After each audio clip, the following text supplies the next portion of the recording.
మన తెలంగాణలో మొట్టమొదటి ఫ్యాక్టరీ అవుట్లెట్ మన ముకుంద జ్యువెలర్స్ లో లైట్ వెయిట్ ఆభరణాలు కలెక్షన్స్ ఎన్నెన్నో అన్ని జ్యువెలరీస్ పై VA కేవలం 2 to 12% మాత్రమే. విచ్చేయండి ముకుంద జ్యువెలర్స్. విద్యుత్ శాఖలో గతంలో విధంగా అనేక సంస్కరణలు చేపట్టామని ఉప ముఖ్యమంత్రి భట్టి విక్రమార్క తెలిపారు.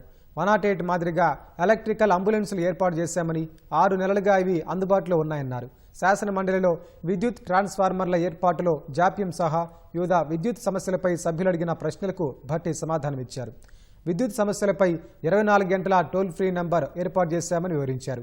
ప్రజాబాట కార్యక్రమం కింద విద్యుత్ సమస్యలపై వారంలో 3 రోజుల పాటు ఏఈలు డిఈలు పొలం బాట పడుతున్నారని వెల్లడించారు.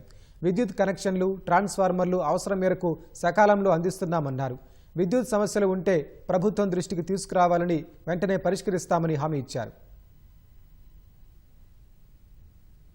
1/1/2022 నుండి 31/12/2025 తేదీ వరకు గల కాలంలో రాష్ట్రంలో వ్యవసాయ కనెక్షన్ల కోసం ప్రజలు దరఖాస్తు చేసుకున్నటువంటి 3,44,462 మంది రైతులు దరఖాస్తు చేసుకున్నారు.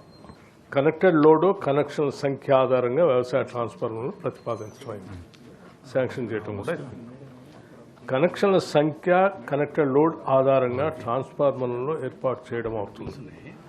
రైతులకు వ్యవసాయ కనెక్షన్లు అందించడానికి మొత్తం 75,686 వ్యవసాయ ట్రాన్స్ఫార్మర్లను సమకూర్చడమైంది. వ్యవసాయ కనెక్షన్లు మొదట వచ్చిన వారికి మొదట ఇవ్వటం అనేటువంటి సీనియారిటీ ప్రకారం విడుదల చేయడం అవుతుంది.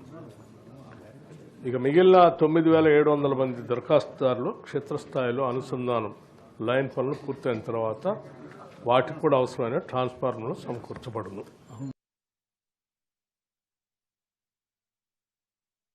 ఈ ఎలక్ట్రిసిటీ డిపార్ట్మెంట్లో ఎనర్జీ డిపార్ట్మెంట్లో చాలా రిఫార్మ్స్ చేశాం.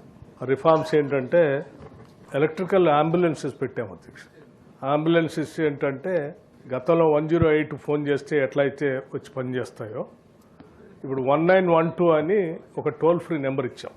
ఎక్కడ ఎవరికి ఏ సమస్య ఉన్నా ఆ నెంబర్ ఫోన్ చేస్తే ఈ ఎలక్ట్రికల్ అంబులెన్సెస్లో సరిపోయే మినిమం ఒక ట్రాన్స్ఫార్మర్ ఇమీడియట్గా కావలసినటువంటి పవర్సా అంటే రంపం సేఫ్టీ గేర్ బాక్స్ లాంటివి అన్నీ కూడా ఆ వెహికల్స్లో పెట్టి ఆ వెహికల్కి GPS కూడా పెట్టి ఇక మీరు ఫోన్ చేయాలని అమ్మటే మేము ఇన్ఫార్మ్ చేస్తే వెహికల్కి వెళ్ళిపోతుంది మెసేజ్. వెహికల్ ఇమీడియట్గా అక్కడ పోయి దాన్ని అడ్రస్ చేసే పరిస్థితిని ఇప్పుడు రాష్ట్రంలో అమలు చేస్తూ 6 నెలల నుంచి అమలు చేస్తాం. అట్లాగే ట్రాన్స్ఫార్మర్స్ సంబంధించి ఎనీ నెంబర్ ఆఫ్ ట్రాన్స్ఫార్మర్స్ ఇబ్బంది లేకుండా ఇస్తూ ఉన్నాం అధ్యక్ష.